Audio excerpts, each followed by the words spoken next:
Dando continuidade aos nossos estudos dentro de ciências, tá? Hoje vamos trabalhar algo relacionado a conceitos, certo? Isso, claro, dentro de ciência, né? Ok? Então, eu vou estar compartilhando com vocês um texto para a gente fazer leitura. Eita, que pecado mortal. Ciências. Bem, hoje eu vou estar trabalhando com vocês, né, um texto, tá certo? Onde traz essa questão de conceitos, né, físicos, químicos e daí por diante. Então, vou compartilhar aqui o texto, tá? Para a gente poder verificar. Então, temos aqui, elementar, meu caro cientista. O pensador grego Empédocles, 490-430 a.C., acreditava que toda matéria era formada por uma mistura de elementos principais: terra, água, ar e fogo, em diferentes proporções. Para o filósofo, ao misturar esses elementos em proporções diferentes, era possível obter todos os materiais que existem na natureza. Apesar de essa proposta ter sido aceita por alguns filósofos gregos, nem todos tinham a mesma concepção a respeito da composição da matéria. Assim, por volta de 400 anos antes de Cristo, a filosofia atômica foi proposta. Segundo ela, a matéria seria constituída por pequenas partículas indivisíveis, os átomos.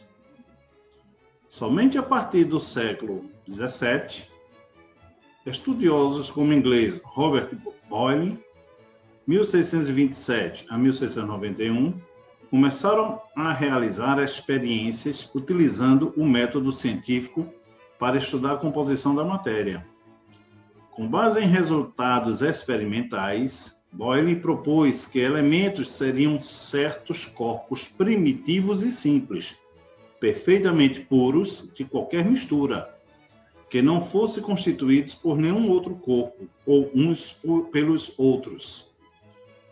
Durante o século XVIII, Antoine Lavoisier, 1743-1794, aprimorou essa ideia e, com base nela, identificou elementos químicos, entre eles o oxigênio, o bromo, o hidrogênio e o nitrogênio. Nessa época, ainda não havia distinção clara entre elementos químicos e substâncias. O conceito de elemento foi, por muito tempo, motivo de debates e de revisões à medida que novas tecnologias e conceitos iam surgindo, especialmente os ligados à física, que foram trazendo novas teorias, como a do modelo atômico, com suas partículas e subpartículas. O conceito de elemento passa, então, a se basear em algo abstrato que não pode ser visto ou percebido pelos sentidos. O número de prótons de um átomo. Aí nós temos uma gravura que retrata, né, Lavoisier, de casaco vermelho, apresentando os outros cientistas, o experimento que revelou a composição do ar, em 1776. Bem, gente, conforme o texto, né, o que eu tinha dito a princípio, que seria em cima de conceitos, né, trata-se aí dessa questão da primeira ideia dos elementos, né, que, conforme vocês acompanhando a leitura, veio essa primeira ideia, né, que seria interligado aos principais, que seria terra, água e fogo. E, posteriormente, né, isso não foi, digamos assim, mais aceito, né? Onde teve um estudo maior e novos conceitos começaram a surgir, né? Em cima de todo esse contexto, até que chegou-se à ideia do átomo.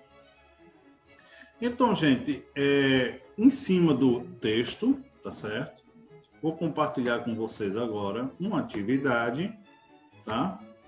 Eu não vou em cima da questão científica, digamos assim, o estudo em si referente esse contexto da composição química, né?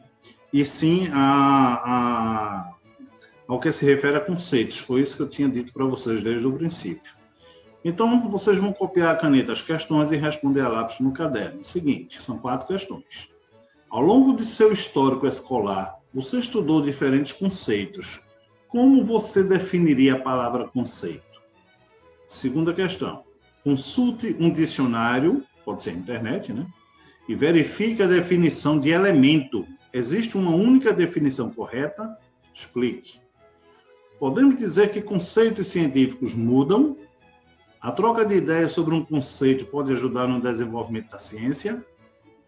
Quarta questão. Responda a questão. A história da ciência é formada por um extenso debate sobre conceitos que se contrapõem e se justificam ou se complementam. O texto elementar, meu caro cientista, pode ser usado para afirmar ou para negar essa frase? Explique. Existe uma questão sobre essa atividade de hoje. Vocês podem alegar, não, resposta pessoal às 4 questões, tudo bem. Porém, eu quero que vocês aguardem a correção, tá certo? Para que, não que vocês mudem de direcionamento sobre o que vai responder, mas que possa fazer uma comparação, que possa aprimorar, complementar, tá certo? Ou mesmo verificar que não há necessidade de mudança. Porém, eu quero que aguarde a aula correção para poder começar a enviar a atividade e fazer essa comparação, tá certo? Sobre o que vocês vão responder e sobre o que eu responderia, tá certo? Então, um forte abraço e até daqui a pouco.